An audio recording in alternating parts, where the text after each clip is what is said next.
Welcome to episode 51 of Are You Mad at Me? I'm Vicki Morgan. And I'm Josh Morgan. And people are usually mad at me, and that's okay. It makes for a very interesting podcast. And thank you to everybody that's been watching and listening for the last 51 episodes. I hope you're getting something out of it. I hope you're writing every day.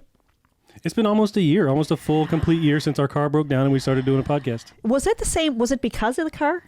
Or was it? I feel like I was talking about it for a little while to a few people. The first episode of this podcast was called Carmageddon, and we can do like a whole anniversary. We can do a recap. Anniversary next week when we have our 1 year. What would you call it 52. now? So we called it Carmageddon because we thought it was a really big deal. But what would you call it now after a year? Let's reflect on the year past of what's it been like. What would you call it now? I mean, we learned about Instacart. And but Uber. One word. Is there like a cool, catchy word? We're brainstorming. We're talking about it. There's no judgment in brainstorming. This is it. I thought you were going to keep going. We've been walking a lot. I had a doctor's appointment the other day, and cancer-free, 10 years cancer-free, baby. My 10-year. Oh, that was a terrible high five, though. 10-year follow-up, and cancer-free. No traces, and I'm actually done with the oncologist. He said I never want to see you again, but that was the night before when I was at his house. And it's too bad that he doesn't want to see us because he was super cute and super nice, and I loved him. And when I walked into the office that day, I was like, I wish we could hang out all the time. And the last thing he said as we were leaving was, I never want to see you again. But he was being jokey about but don't come back because you don't have cancer anymore. I think the underlying subtext was, please don't call me. Stop bothering me at home. Yeah. Why do you keep calling? You don't have insurance. I think he's mad at us. We're bringing in a whole again. No, okay. Yes. But my point was, it was my last doctor's appointment with that oncologist, and I had lost a bunch of weight because we for the past year have been doing a lot more walking. Not having a car and living in town is very nice because we can walk everywhere, and I've been walking a lot, which is great. Yeah. And you worked 25 hours out of the past 39 on Hudson and Rex? I don't know about any of those numbers, but I haven't seen you for a long time. Two long work days making a TV show. Yeah. It's been busy. And so I wasn't personally making the TV show, but I was a hand in it. Yes, yeah. But you were flicking on lights during a Christmas thing. I did a really cool, we can't spoil anything, but I had a cue. I had a light cue that was just me doing the light cue. And so when you watch the episode and something happens with the lights, I can be like, hey, that was me. I did that. Just every episode of Hudson and Rex that has ever been made, Josh is in charge of all the lighting. Is it okay to say that? That's fair. He is the even though I've only been doing it for the past executive producer, and they let him do lights. It's really crazy. It's weird that they do that because anyway. The show was really based around the lights, and they were like, let's add a dog, I guess, and make it a cop show. Let's put some characters and put lights on. This dog is kind of a star of this show. All right, so I'm a little overwhelmed now with the live and the. Okay, so the people. So if you're just listening to the podcast on YouTube and Apple Podcasts and Spotify, we are doing a special TikTok live event this week, and so Vicky had an idea 5 minutes before the show started. We have 2 cameras going in the basement in the studio today, and there's one TikTok live and there's one for our podcast. So So this is going to be marketing heavy because people might be joining us just for the first time, or maybe it's the first time you've ever listened to the podcast. So we're going to do a lot of marketing. We're going to start, I think, from scratch. And this dog is kind of bothering me right now. There we go. Leaning tower of Beagle. You just have to never stop petting him. So let's take it right back to the very beginning. I believe I talked a lot on the very first podcast about how I had been to an eye doctor. Apparently, it was in 2022. I thought it was before that, but I thought it was a little more recent. But anyway, I had a crazy doctor, optometrist or whatever. That's what he called himself, but he was in Costco, and he wasn't wearing a lab coat. So I don't really know if it was just some guy looking at the He just happened to printer be wandering through the glasses department. I like to say that he wasn't qualified because he told me that I needed bifocals. And I said, that's crazy talk. I'm only 45 years old. Which he threw actually acid in his face and ran off. Yeah, the math kind of makes sense now because I'm 48, and I guess it has been 3 years. So I did go back. I did get an eye appointment. We did the whole thing. I had a really lovely doctor. Can't remember her name, but I know she's going to start doing guitar lessons. That's really bad. I don't remember her name. And anyway, I do have an announcement. I do have some news. Guess what this is? If you're just listening to the podcast, you're like, what is happening? I'm taking out a triangular shaped case and it says Costco on the side, and guess what's in it? Boom, boom, boom, boom. And they're not bifocals, they are progressives, and I can't, well, actually, it's pretty clear. I'm kind of sorry that I didn't do this a long time ago. So we've had these glasses for like 2 weeks, and you have been scared to wear them. To be fair, I've been pretty busy, and I didn't want to have, I didn't want to get dizzy or anything in the middle, because I wouldn't know if it was, emotional stuff or actually from the glasses. The glasses. So, but what happens, I did realize that there's a lot of people I thought were mad at me in my past. that might have just been wearing bifocals and had to do this when I said something to them. If you're listening to the audio version, I'm looking down my nose judgmentally, but it might just be because they were looking at me through the bottom of their lenses. Yeah. So anyway, progressives, not sure about them yet. I've been afraid to try them. I kind of always wanted, like, remember in the 90s, those really big bifocals that had the big thumbnail-shaped section on the bottom of them. That's what I thought they would look like. That's what I've always pictured for bifocals. Yeah, and so they're not called that anymore, at least around me. Then there was trifocals too, wasn't there? Yeah. Wasn't there 3 different? No, that's not a thing. Huh? I don't think so. God forbid if there's one that has triple. I'm not an ophthalmologist. But anyway, lovely doctor, and she said, she told me lots of encouraging things, and so anyway, it's not as, like, I'm not totally sure what the progression is, what's going to happen. Like, these are a little weird because this is fuzzy, that's not fuzzy. That's a little, but I can see the screen, now I can't. It's a little weird. Apparently, it's going to be really good for, like, crocheting and knitting and getting my will together and my healthcare directive, because that's what happens at the end of your life is you get bifocals. Or when you're driving and you're just a nose over the steering wheel. And you could just barely. Well, let's test this because here's a bottle of nail polish that for some reason is in my basement. And let me see if I can read it. Yeah, can't see it. Well, it's pretty dark over here on this side of the lights, Can't see it. This is well, no. Let's see if I can see it in real time. Nail color. So I think we're good. Shake. Good. Generously, vigorously, genuinely, gently. Shake genuinely. Gently apply. I don't know. Who cares? Who's putting on nail polish? Oh, also, look, there's a trophy. I can see that. This is the number one. We got this trophy. This was sent to us. Number one podcast in Canada in self-publishing and marketing. Yes. So again, this one's going to be heavy on the marketing stuff because you might be joining us for the very first time. Anyway. So I just want to point out the big development is for people that are listening, that are here for the TikTok live. We can't see any comments or who's joined or anybody that's saying anything. So because I'm sure there's a better way to set this up, but we just have a phone set up like 6 feet away from us. 6 feet away. Hold on, maybe I could see it with these goggles. These super glasses. With these, look, I see lots of activity, but I don't know who's saying what. They're basically binoculars, also, it's fuzzy. I'm just going to assume that everybody's saying, we love this, this is great. So when you go to the doctor and he goes, how about now? Now. That's pretty much what it's like to have these on because I can't. Apparently, there's like you have to look. You have to move your head when you're going downstairs instead of just looking down. I don't know. There was a lot of details going on when the doctor was telling me all the instructions, and then I don't know what it is about the contact lens fitters at Costco. But they just come up with this magic math, and they'll say things like, well, it says here that you've got a 3 and a -2, and then they start doing this math, and they're like, we can probably give you a 1.75, and we can probably give you, and I'm like, what was the point? Just do what you have to do and stop talking about it. No, I want to know, because I just paid for an eye exam. Why did the doctor put numbers on there if this contact lens fitter is just going to make up numbers and go, well, this is an average of I don't think you know math. I don't think math is, you shouldn't be applying your math skills right now. Just give me what's on the chart. So we try to do, How come they haven't ever used anything in eye doctors' offices where it's like, here's a notebook that we give you for marketing for free while you're visiting. It's an iPad. Or I knew I knew when you started talking that it wasn't going to be anything like a pun germane to the conversation or useful. Honest to God. Okay, self-publishing. Josh is a genius. Let's start off with that. Josh does a lot of really good self-publishing. You mean like EYE pad? Yeah. I don't get it.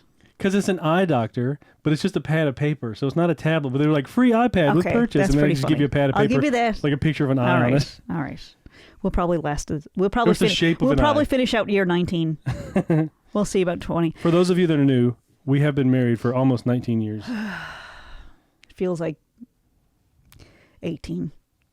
It just goes by in such a blink. Anyway, I did get progressive lenses, so that is an advancement if you've been watching from the beginning. I haven't been watching you because I couldn't see very much. And I will tell you, these glasses, kind of useless. Couldn't see a thing with them. The prescription I got 3 years ago was useless the next day, and I've been wearing them on my head for most of the last 3 years. So to have these, I'm going to I thought I'd do it live on the podcast just to try it out, because this is our community that we're building. Can you see like our time on the screen and the waveforms and stuff? I can, yeah, perfectly. Actually, I'm kind of doubting that I have these new ones on, but it looks good. It gets fuzzy if I do this, but I think there's been a lot of women. You just got to figure out where to look through, right? Yeah, you got to kind of move it a little. Yeah. It's like it's a digital progressive or something. This is also the number one podcast in Canada on talking about eye appointments. I mean, we cover pretty much everything. So we do have the #1 podcast in Canada on self-publishing and marketing. And so let's talk about self-publishing, because we're just coming off of self-publishing month. Last week we did a whole big recap of self-publishing month and how successful it was. It was the second year of us doing self-publishing month. And the workshops grew like crazy. The open book event was humongous. I don't know what the number is. It went from 1 last year to 25. One person attending. Yeah, and then we did 2 workshops this year. Last year we had a couple of workshops where someone attended. Did we try to do them online? We did both. Yeah, we did both, and we charged for them. We tried. Yeah. Well, I mean, does it matter if nobody paid for it? But that's what I'm saying. They had a cost. There was a cost attached. This year we had a partner. We partnered with the A.C. Hunter Library here in town, in St. John's. Yep. And they did all of our marketing. They took care of the posters and the advertising. They sent it out to all the radio stations and community bulletin boards. And they put it up in there. So we looked at it as free. It was free for the attendees, and we looked at it as a marketing opportunity. Like, people could come and it benefited us. It benefited the people that came. So it was, instead of looking at it as a money-making thing, like a workshop that people pay to come to, it was a free thing, and we get to build the community, the self-publishing community, and it's a marketing... So the reason we were charging last year was to cover the costs. That's true, yeah, because we had to get a rental because space. We didn't have any costs, it was nice to have a partnership. But the marketing that they threw in, like they did a poster for us, they sent it out to all the radio stations and community bulletin boards. They put it up in their main lobby.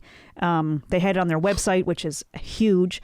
They had it on their Facebook pages, and we was hands off. We just showed up and taught the class. And then the week before, they were like, there was a wait list. 25 people signed up. I think altogether there was 32, including wait list. We had 25 show up, which is pretty good. Yeah.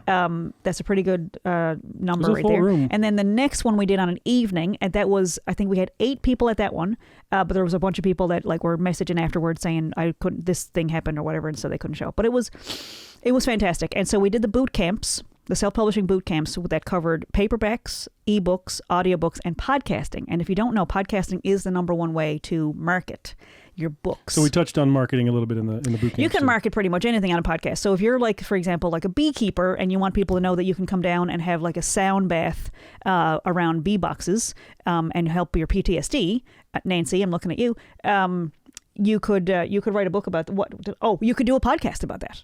And I think we might go down. I'm going to ask Nancy if we can go do a podcast from her backyard. Maybe that's where we do the 1-year podcast, episode 52. I think I would. I bought a bee costume. I found a bee costume in Valley Village. I'm going to wear. I forgot about that. If we can do a podcast from Nancy's yard. It looks so much like that Blind Melon video with the little girl with the bee costume. And I also found this insulated bodysuit. Black bodysuit that I could wear underneath it, because it's definitely it's Newfoundland. It's a summer costume, but I'm going to ask Nancy if we can come do the number 52, the year anniversary, down in her backyard. Hopefully it won't be snowing, but if it is, that'll be fine too, because the bees. Or maybe we just do a segment from there. Maybe we just go down there and do like a 10-minute, just like a check-in. Remote.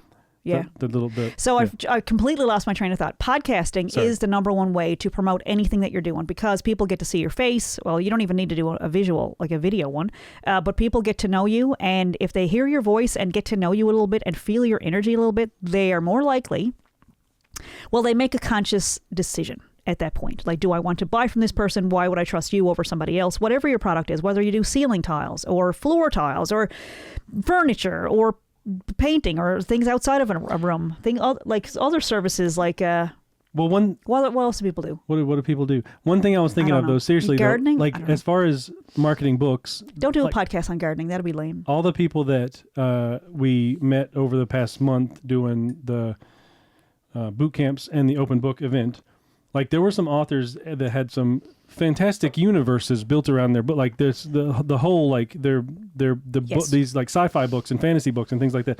Like, I would love to hear them talk about where the characters can, you know what I mean? Like, I think that would be really fascinating to be able to see, like, sort of behind the scenes of a book, you know?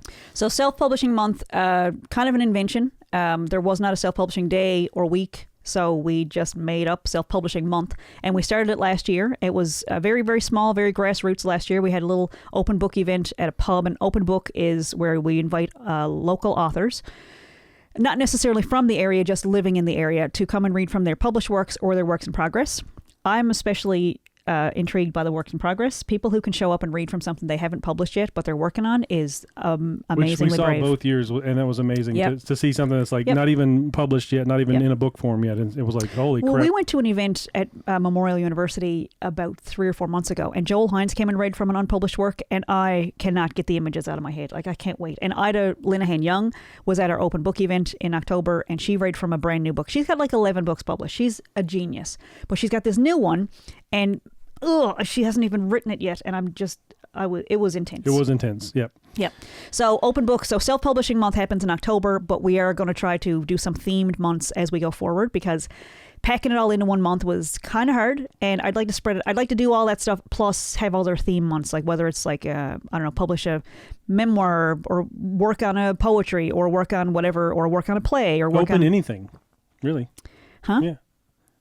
Open book, open songbook, open. No, script. I mean, a theme month where we can encourage people to do certain things that month, whether it's like working on a memoir or working on a photography book or writing in a journal. Going to the dollar store and finding a little $3 journal and a pen to start writing, like those. Because there was some challenge. I don't remember what month it might have even been November. Nano something, where people were like, write a novel in a month in November or something like that. I don't know. Where did you see this? No. It was a whole thing on the internet. Apparently it fell apart.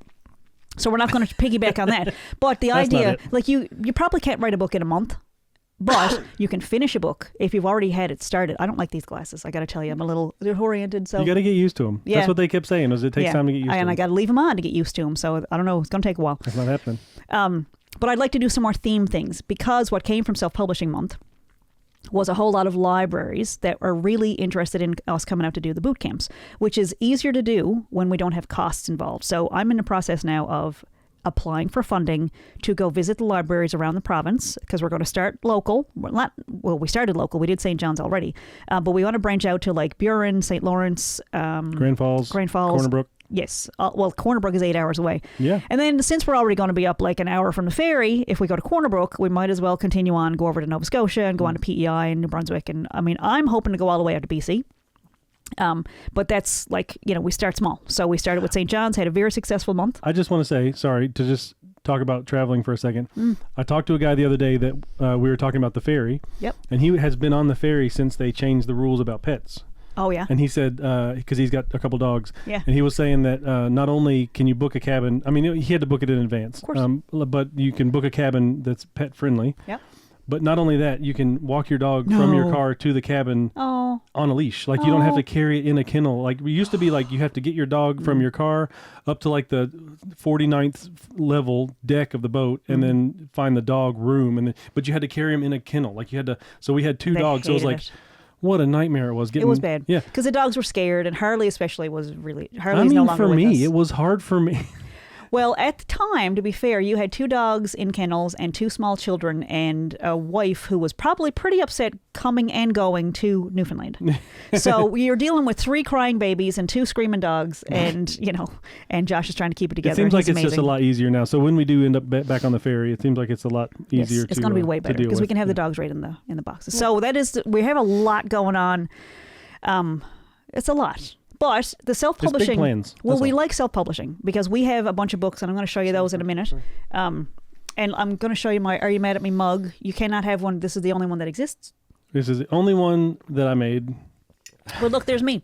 And there's a little quote there that Josh says that I say a lot, and it's, Jesus laid this on my heart. Apparently I say that all the time. And there's a quote from him that he says all the time, and he does say this a lot. And it's you'll tell him like this big heartfelt story where you think something really bad happened and you barely escaped death, and he'll go, so nothing happened? And he's real good at that. That makes me sound like an asshole. Hey, don't put words in my mouth. Put them on the mug. That's not me saying it. That's the mug. That's the mug. I have no control over these things. But it has been the month has been very, very busy. And so we're already 2 weeks into November. And I realized that in the last podcast, this is not going to mean a whole lot to people on TikTok if they're watching. I hope they're watching. There's some names popping up there. Hi, if you're watching on TikTok. If you're just joining us, this is the behind the scenes for the Are You Mad at Me podcast. We're at episode 51 and we wanted to do something special.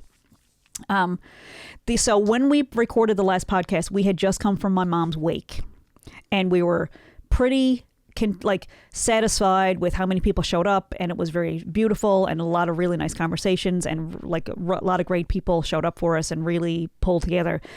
And I realized, I feel like everybody already knows this, but the next day after we recorded a podcast was my mom's funeral, which was pretty much the only writing I did during the month of October, sadly. I wrote in my journal every day. Which was what?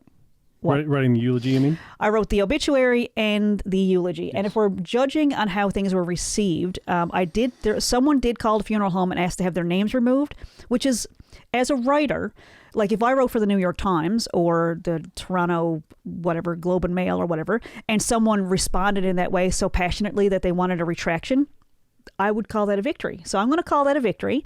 And to the people that wanted to be removed from it, good riddance. Bye. See you later. If you don't want to be related to us, that's okay. We don't want to be related to you either. So whatever, moving right along. Are you mad at me? Don't care. So then the eulogy. So this is what, I mean, I know there are folks we have family and friends that listen to this every single week, and we keep in touch outside of this as well. So for anyone that we haven't been in touch with, I've kind of been keeping a bit of a low profile this past week. It's been a lot. Here's why. Got up to do my mom's eulogy. Okay. Which I just want to say is a lot. Like, I also plan the funeral.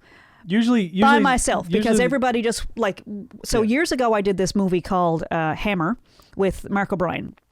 And I was there because my son was in it, and they just put me in it because they were taking care of him anyway. And there was this scene where Mark O'Brien's going into this pawn shop, and you don't see this happened behind the scenes, but the camera person that was going in front of Mark tripped and fell on a sidewalk. And I mean, he was walking backwards, and he had his spotter. But for some reason the spotter didn't tell him that there was a sidewalk, and so the guy fell backwards with a 400-pound camera on top of him. And I was thinking $5,000 camera, but you were talking about the weight of it. I was thinking about how much it cost to break. On his chest. And everybody, I love Mark O'Brien. I've known him for a long time. Everybody, including the star, went like this. Everybody pulled their hand. Like everybody nobody, there wasn't a mom in the crowd. Nobody reached for the guy. Everybody went like that. And that's exactly how everybody was with my mother's funeral. Everybody did this. Backed right off. So, I mean, the positive side is I got to plan it the way I wanted to. I thought it was a lovely tribute to my mom. I think she would have really liked it. But it was a pretty lonely thing. So we get to the funeral, to the wake, to the funeral, to the service. Service, yep. And first of all, it's online. You can see it online. It's not private. We all knew it was live streamed. My dad decided to drape himself over the casket. He hasn't been well. There's some stuff kind of came out during Mom's last month of life or whatever. He kind of turned back into the person that I knew as a child when he was kind of an asshole. And so anyway, shows up at the funeral, drapes himself over the casket, wouldn't sit in a pew. Like, all right, lots of theatrics. Is that mean? I think it's accurate. I've never seen anything like it from him. Mm-hmm. And so anyway, I get up and I start doing the eulogy.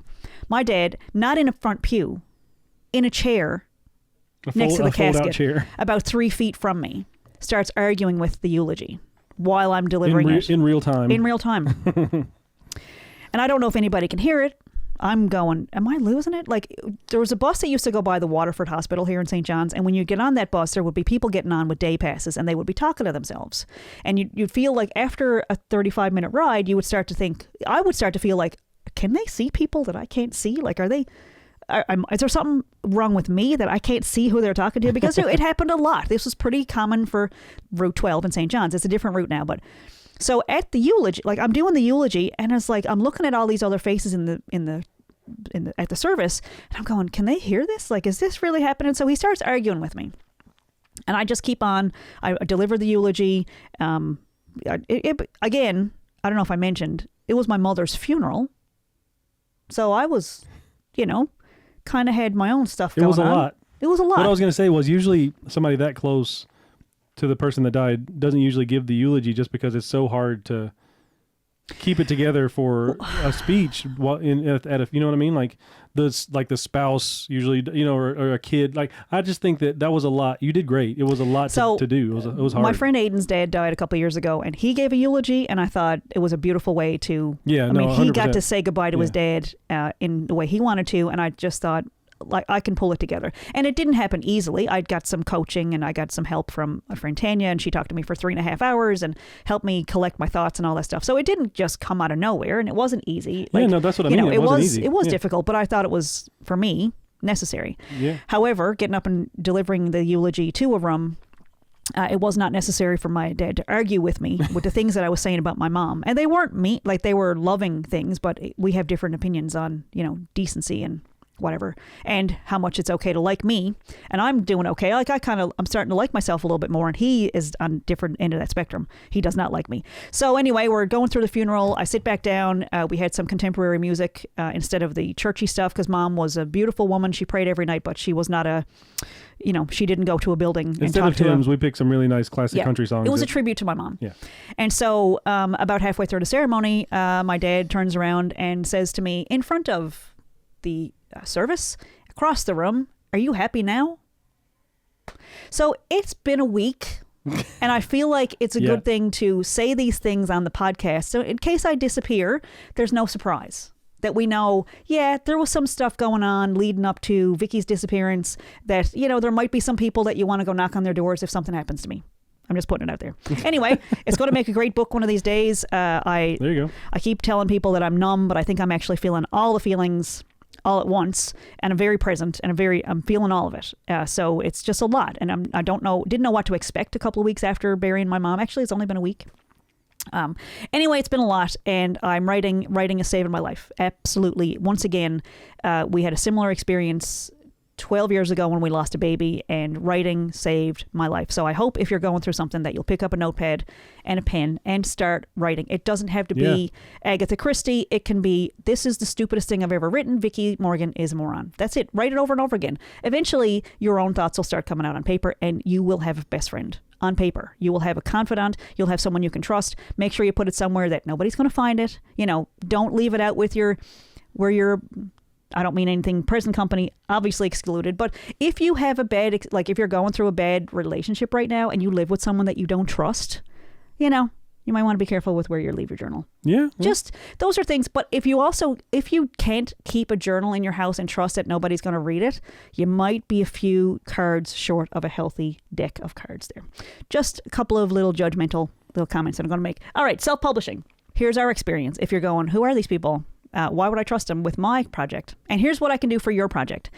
You write your book, and you send us the file electronically over Google Drive, and we format it, and we give you back a file that you can publish. That'll go right into KDP.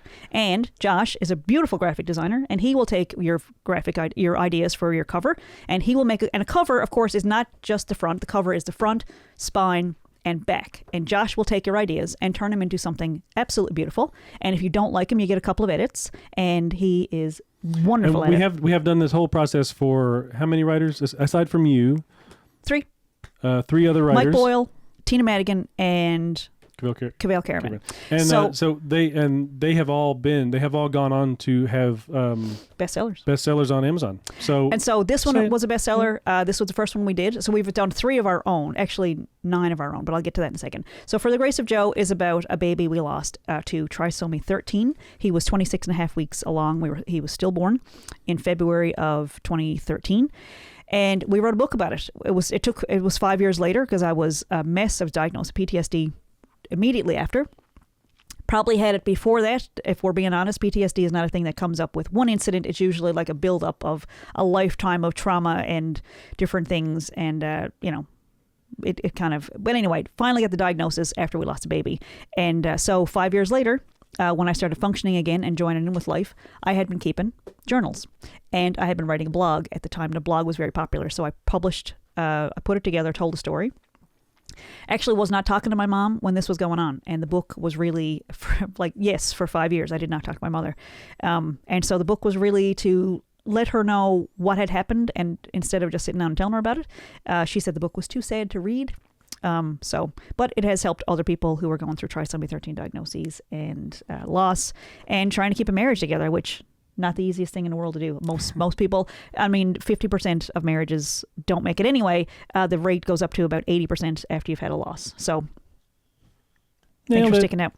Thanks for sticking it out. So then that one was, that's available ebook, audiobook, and paperback on now Pretty on much all the everywhere. platforms. Yeah. I did not know about all the other platforms, but I'll get to that in a second. So How to Fail at Documentary Filmmaking is about during the pandemic, we had a contract with a broadcaster and made a TV show called How to Fail at Documentary Filmmaking. It was about my life as a filmmaker, and all the things that had gone wrong and all the projects that had flopped and the funding that fell through and all the cameras not working and batteries dying and interviews not going well and all that stuff. And so this was my first foray into comedy writing. This is available ebook, paperback, and audiobook as well on all the platforms. But we started off on Amazon. A funny thing about that book is it's called How to Fail at Documentary Filmmaking, and it's a bestseller in folk musician biographies because it's really a memoir about becoming a musician. Yes. So that's a funny little... There's been something came up the other day where, Amazon took it out of that category, out of the folk musician biography category because they said it didn't match the category. But it was like, yes, it does. Well, your bot that took that out of that category didn't read the book because it's about becoming a musician. Anyway, so I'll argue with that later because it was like the day we buried Mom that email right. came in and it was like, all right, a little too much. Fine. Yeah, I'm out of spoons today. But we'll get back to it. This is the third one that we published this past year, and I think as soon as we hit publish on this, I think maybe the following week I found out about all these other platforms that you can publish on when you have files from KDP. So Kindle Direct Publishing, KDP, is Amazon's publishing branch or whatever. And so it's a bit of a process setting up your book and your profile on KDP. You need an ISBN. And if you're in Canada, those are free. If you're in the United States, they're $125 from each from number. BOWKE or Boker, whatever. So yeah, $125, or you can get 10 of them and they might go down in price a little tiny bit. You can get a package of them, but you need a different one for ebook, audiobook, and paperback. So I published this book called How to Be a Famous Sexy Writer, A Guide to Self-Publishing, back in July, June? maybe? I think it was June or July. And this is everything that I knew up to that point about publishing a paperback, an ebook, and some marketing ideas. And I did not know when I published this book about all the other platforms that were possible. So this is a guide to publishing on KDP. It's available on every platform. It's everywhere. It's in libraries. You can get it for free in a library. There's a digital version on like Overdrive or all those platforms. You can literally get it anywhere. It's on Google Play Books. It's on Apple Books. Etsy? Did we put it on Etsy? I'm not sure. Yeah. But it is available in all three. It's also available in audiobook as well. So week after I published this guide, and the picture, in case you're wondering, should I tell this Are You Mad at Me story? It is about my mom. Sure. So last summer, I was making shirts, Oxford shirts, like the button-up, collared shirts or whatever. Was that last year or 2 years ago? Anyway, I posted a picture that Josh took of me. Was on like number 5 or 6 of making these shirts, and I was on like number 6. It wasn't fitting well. I was exhausted, and I made one for Josh and it went perfectly, but I made them for me. Didn't go so great. So I posted a picture of me wearing one of the shirts without the button placket on there, and so like you could see a little bit of my belly button. Someone called my mom and told her that I posted a picture online, and it was more revealing than anything you'd see on a woman wearing a bikini on the beach. I was wearing jeans. It was a full down to my wrist shirt. Everything was covered, but you could see a little bit of my like mom stretch marks and my belly button. Anyway, I think I put it on my Instagram page. Anyway, this picture on the front was kind of like an homage because my mom yelled at me for about 4 hours about that. She wasn't mad at me. She was mad for me, because who would call my mother and say things like that? Like, it was just, obviously mom loved me, and it was like what are you doing? Why are you calling my mom? Yeah. Grow up. Come on. And it was my cousin. Anyway, whatever. And he had the picture saved on his phone, which is, who's creepy here. Anyway, posted this picture. It is me basically mostly topless. You can't see anything, but anyway, it's a picture of me on the cover without a shirt on. And it's got a little Newfoundland pewter thing from Seagull Pewter. A little Newfoundland flag Necklace. pin. Yeah. Pendant. Yep. Why am I talking? Okay. So after we published that, I found out that when you have your files for KDP, which is Kindle Direct Publishing, you end up with a paperback, a PDF for your paperback, right? And then you convert that to a different format for your ebook, right? Mm-hmm. And so those files can be used to put on Barnes & Noble Press, Apple, Google, Overdrive, Walmart, like literally every bookstore, not the independent ones, like not the little small mom and pop shops, which there's still a lot of them in the United States and Canada, but on all the major retailers. And so some of them have separate platforms, like Barnes & Noble has one where you can publish directly on that. Indigo. And Barnes & Noble does print on demand, just like Amazon KDP, yes. where you can upload your files to Barnes & Noble. Yep. And if anybody orders it, they'll just print one out and send it to them instead of you having to keep a bunch of stock or send a bunch of stock out. Yeah. It's pretty awesome. So you can also publish on Draft to Digital, which is a distributor, for free, and they'll send your book out to all those platforms. You just click on which ones you want it to go to. So I didn't know that when I published the guide to self-publishing. So there might be a follow-up. There might be another one coming. Yeah. And also your How to Be a Famous Sexy Writer was broken down into 3 bare bones books. So all the information that's in Famous Sexy Writer is about how to do paperbacks, how to do eBooks, and how to market your books. And then so you broke them down into individual small pocket-sized books. They're even cheaper. So these are a bare bones guide to self-publishing paperbacks, a bare bones guide to self-publishing ebooks. These are like $10. I think the ebook is $5 and the paperback is 10 or 9. Bare bones guide to marketing self-published books. So this has a bunch of marketing ideas in it. I sold one of these to somebody a couple weeks ago, and so I did this cover. And it's just like a you remember those old book covers that you used to make in school with like a paper bag, and you'd cut it and put it over your textbook or whatever. I kind of wanted it to look like that. So the background is kind of like wrinkled craft paper. And so anyway, I sold one of these to a guy, and he was looking at it, and he was like, all right, I'll pay for this. He goes, let me get a fresh one, though, because this one's all wrinkled up. And he picked up another one. He's like, well, this one's all wrinkled up, too. Like, no, that's the design. It's okay. It's supposed to look like that. It felt good as a designer to be like, oh, that looks realistic. It really does look buckled up. Anyway, I love it. I like that story. I do, too. Thank you. So these books are handy little things. We did have, there was a guy at Open Book who came out and read from his published book because he bought How to Be a Famous Sexy Writer in August. Last year. Yeah. No, this year. He bought it in August. He bought it in August. He spent September following step by step and showed up in October, Self-Publishing Month, read from his published book that he credited me and his wife with. He said he owed it. He thanked me and his wife for helping him publish that book. And so, but you can follow through with the step-by-step instructions in those guides, and you will have your book. If your manuscript is finished, you can have your book in your hands in a month. 30 days, no problem. If your manuscript is not finished, keep working on it. And that doesn't include time like to order a proof and get a look at it, which I definitely recommend. Make sure you look at the proofs. This is real self-publishing heavy this month or this week, is. Right? Yeah. Sometimes we stray a little bit, and we gotta sprinkle in some self-publishing stuff. But this is for the people on TikTok, on the TikTok Live. Right. I'm seeing lots of hearts and lots of people joining. This is fantastic. Yeah, I wonder if we can look back and see what happened. Yeah, that's what I was wondering. Like, I don't know, does TikTok save lives? Yes. For 30 days. So we can see it and see all our comments and people. So if you're joining us on TikTok, make sure you check out the podcast. It comes out on Wednesdays. You will have already seen this one. But you can go back and watch all the old ones. There's 50 other episodes. Episode 51. We've been doing this every single week. This is not our first podcast. We tried a bunch of different formats. We had a music we had a music show, we had a music podcast. We've done this. We did some pandemic stories. We've done this a lot. This one actually took root, and I really like it. I mean, it's pretty popular. People seem to like it. We get lots of questions. We get lots of people engaging and telling us about the books that they're writing, and we want to hear about your books. And if you're interested in the resources, we have a page, Self-Published NL, which is for Newfoundland. We also have Self-Published Canada because, of course, we are headed out. We're going around Newfoundland the next to do our self-publishing boot camps, and then after that, we're going across Canada. We're going to go national. Well, there's a whole industry. And self-published world. No. No, I don't think so, because there's lots of there's different, like when you publish on Amazon, for example, it is a global publication, right? So you're on all the platforms. You're on Japan, Australia, the UK, every other place, and the book is published in, like, you pay for it with that currency. You don't have to handle any. I do not work for Amazon, I promise.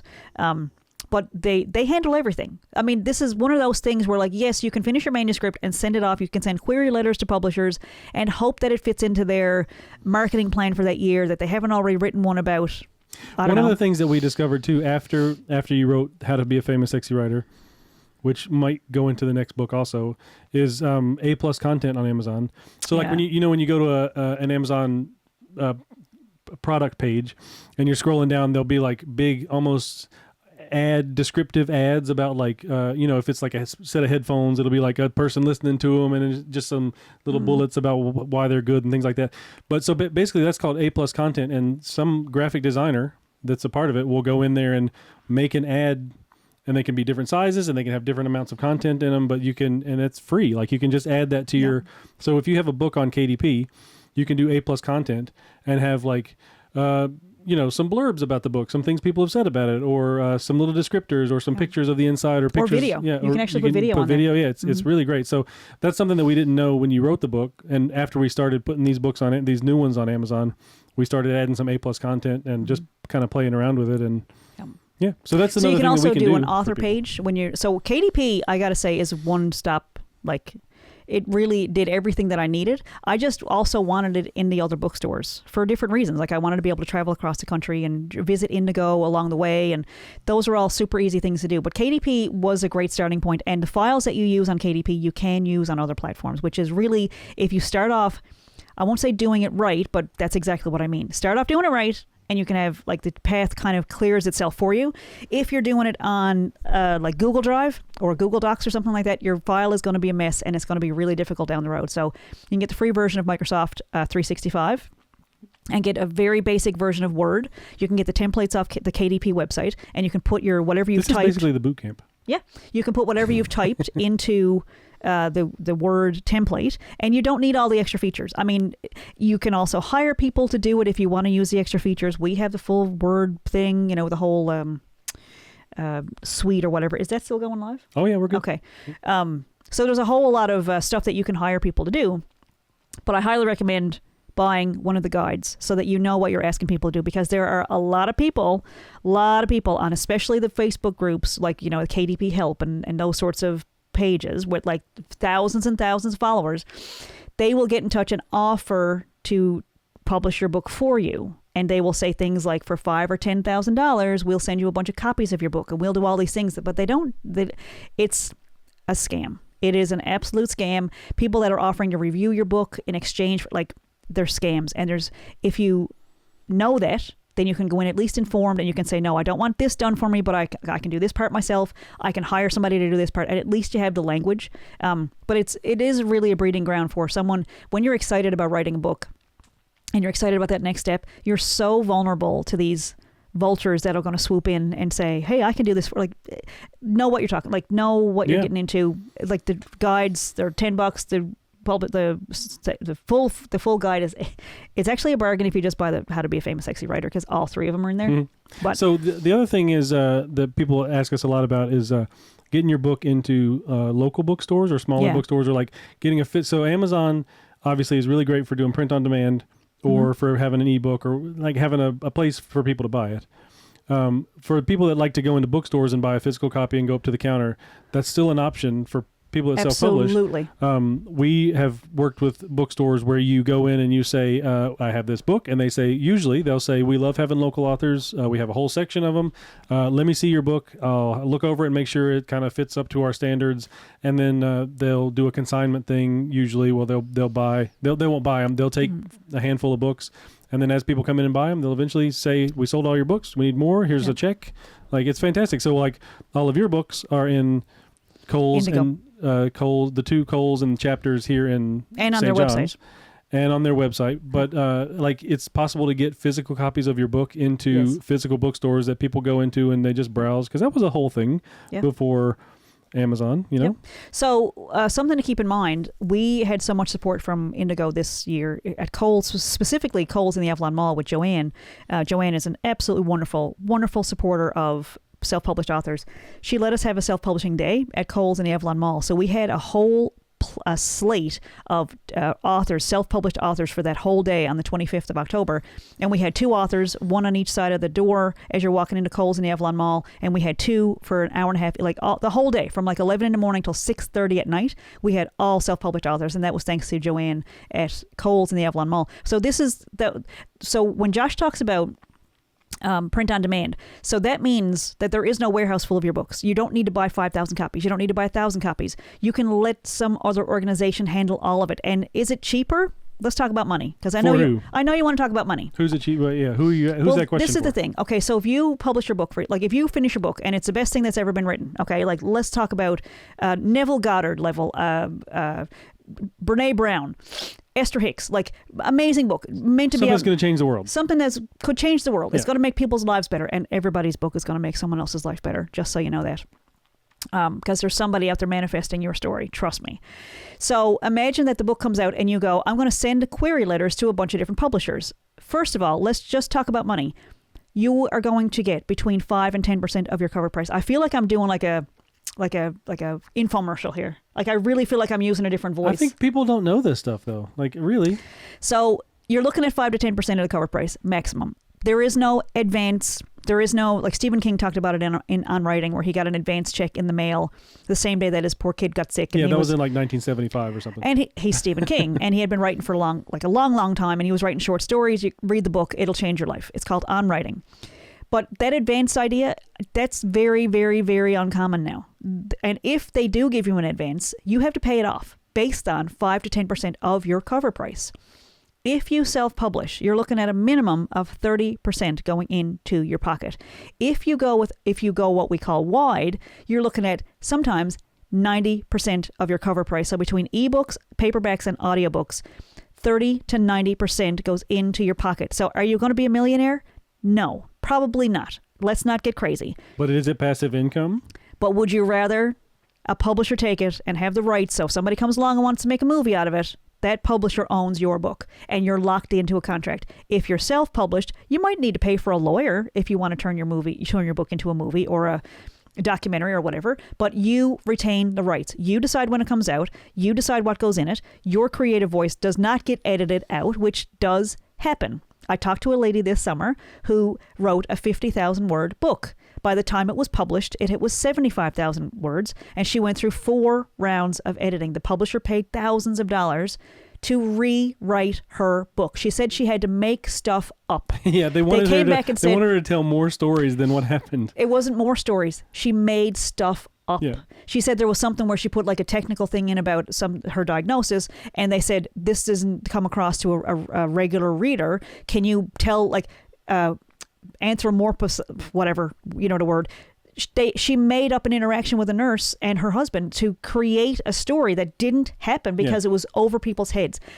This stuff does not happen in self-publishing. You decide what you write. It comes from somewhere sacred, I think. I'm not a religious person, but I think it comes from somewhere inspired and sacred, and you should honor it. That's my judgmental opinion. Yeah. When somebody comes along and edits your words out and tells you what to put in there, run in the opposite direction. Formatting is a different thing. If you want the paragraphs to line up on the page so that it's not typing in the gutter or it's not going over to the edge of the paper, that's formatting. I don't change anybody's stories. We did edit the last book for sentence structure, periods and quotation marks, nothing else. Spelling, a little bit of spelling, but there was no changing of the voice of the last book that we published. We helped somebody publish. We don't publish books. So please do not send us your letter of saying, will you? No. I will obviously publish because I'm going to charge you a whole bunch of money. That's how it works. I will give you back your files, but I am not the publisher. You are the publisher. Yeah. You go and set up your KDP profile, and yes, I will walk you through it. You do your tax interview on KDP. You set up an ISBN with Canadian Archives and Canadian Libraries and Archives Canada. I will show you how to do that too, and I will charge you to do all of it. Like, it's not free. I'm not a saint. I have bills to pay and I have children to feed. I will charge you, or you can buy my book for $20 and you can do it for free. Mm-hmm. Like, it's really, it is step by step. But if you engage me to be your consultant, I will coach you. I will tell you how wonderful you are. I will tell you how many people are out there waiting for your book. I'll help you with your marketing. I'll do all the things. But it is not free if you get me to do that, because that is what I do for work. I also write, and I've got 21 books right now available on all the platforms in all the different formats. So we've got a lot of experience doing all these things. We've done it for other people. And again, I can't guarantee the results, but they all had bestsellers. Because they were great books. And that's the thing, too. Your book is going to be great. You deserve to have it polished enough so that it's going to be in the bookstores, so that it's going to pass all the quality tests on. If somebody picks it up and says, this doesn't look as good as the next book, so I'm not going to buy it, then you don't even get a chance for that to But if it's easy for somebody to be like, oh, this, you know what I mean? Like somebody picks it up, the cover's pleasant, the inside looks formatted and looks nice. It's going to be like, oh, obviously this is going to be a good professionally made book that I'm going to enjoy. It's just easier for somebody to buy it and then it's in their house. You know? Also, I've had 2 or 3 people say, this is all stuff I can find on Google. You're absolutely right. Everything in my books. Not our client. Yeah, but in How to Be a Famous Sexy Writer, it absolutely is available on Google. But is it delivered with my effervescence? No. Are you going to hear stories of what worked for me and what didn't work for me? No. This is the benefit of learning from It's like a mastermind class. I'm going to save you 10 years of your life. You don't have to go make all the same mistakes that I made. Or do it on your own and let us know. Get on the self-publish page. Share when you publish. Share where it's available. Share your signing events. That's another thing. You can go to a bookstore and do a signing event. You can go literally anywhere and do a signing event. You can go to farmers markets. You can go to markets and have a table. You can set up your own. Like, you can do merch. You can do T-shirts with the cover on it. Like, there's so many. It is a small business. And if you treat it like a small business, it's going to feel really good because you're in control. Some people need control over things. Other people are fine just making money for other people, going to work every day and doing what somebody else is telling them. Some of us are not blessed that way, that we need to be in control and we need to be our own boss and we need to say who goes where and what and when. If you're like that, self-publishing, I think, is the way to go. And your story matters. I don't care what your story is. I can promise you it matters. And there is somebody out there who is going to benefit from your story. I don't care where you've been, who you are, what your story is. It is going to matter to somebody out there. And I know you're God, this feels like, I feel like I'm talking different. I really do. There is somebody out there whose life is going to be like a little bit better because they found out what you went through or what you've experienced. It's just, and you might be like, no, I'm surrounded. My family thinks I'm a jerk. I told somebody I wanted to write a book and they laughed at me. That's not your audience. That is not your audience. There are people out there. There's 8 billion people on this planet. They don't all maybe speak your same language. You can get it translated if you wanted. But there's going to be people out there whose life is going to be improved when you share your story. Yeah. And the weirder, the better. There is, what's that? I don't want to say that. What's the rule? I think it's like a porn thing, isn't it? Like a rule of 56 or something? Rule 47, I don't know. Something like that. If you can think of it, it's already been done. If somebody else that's a filthier way to look at it, but there's also like I guarantee you, there is somebody there, at least one person. There's going to be people, there's going to be a community that you're going to find because you're being your real authentic self, and they're going to find you because you're going to make your book available, and you're going to have an author page on Facebook, and you're going to have an author page on Instagram, and you don't need to worry about, should I share this on Facebook? Like, look, that's your personal page. Set up an author page so that people that click on like are expecting you to talk about book stuff and what your life is like as a writer. So set up your author page and then plan for success. When you get followers and fans and all those things, they're going to want to go somewhere to find out what you're up to, where you're going to be, where the signings are, how they can find your book. There's such a world available to you. Write your story. Start with a notebook and pen. Write it down. Start writing. Be your own best friend. So I will be a champion. I promise you. I will be in your corner, and I will encourage you, and I will tell you, I've been there. I felt, found. How do you feel? I felt that way. Here's what I found. Yep. That's the main 3 marketing principles for any salesperson out there is going to tell you that stuff. It's like people have been where you are. They have had these big feelings that they want to get down on paper, that they want to share. And not everybody wants to write a book. But if you do, follow it. So life is short. I was going to say like 3 minutes ago, what are your final thoughts? But I think you nailed it. Did I? I think this is our hour. This is our episode 51. And thank you for joining us on the TikTok Live. For everybody that did, it seems like there's a lot of activity over there, but I couldn't see any of it from this far away. Yeah, I don't know what's going on over there. So we're gonna end out the podcast now, and then we'll close out the TikTok Live. And so thank you for listening to episode 51 of Are You Mad at Me? You can listen to Are You Mad at Me every single week. We have merch, by the way. We have shirts, Famous Sexy Writer shirts. I have one on, but I don't have a bra on, so I don't want to just wear. But anyway, you can get a Famous Sexy Writer shirt. It looks like a typewriter, and there's a little cursor on the end. It looks like it's blinking if you stare at it long enough.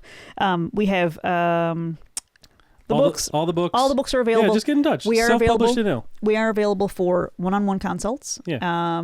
If you're in a position to pay to have these things done, read the book first. Make sure that you're asking for things that you want. But we are here to help, and we do love it. And we are available, and we work remotely. So you don't have to be in Newfoundland. You don't even have to be in Canada, really, because we are also dual citizens. We're Americans. I've also published in the United States, and so you're all set. Canada and the United States. Outside of there, you're on your own. But we can help you remotely. It's a lot of fun. We got lots of what do you call them? Testimonials. Lots of testimonials from happy customers, happy clients, and people out there moving on to write their next book. So thanks for watching. And episode 51, man, in the bag. There we go. What do you call it? In the can. It's in the can. It's in there. No, is it a canister? We'll be back next week. We'll be back next week with our 1 year special. Yes. Hopefully from the bee boxes in Nancy's we'll see. backyard. We haven't talked to Nancy about that yet, but we'll see. Thank you for listening. But I do have a bee costume. I'm just saying. Thank you for listening. Thank you. I'm Vicki Morgan. I'm Josh Morgan. See you next week. Thank you.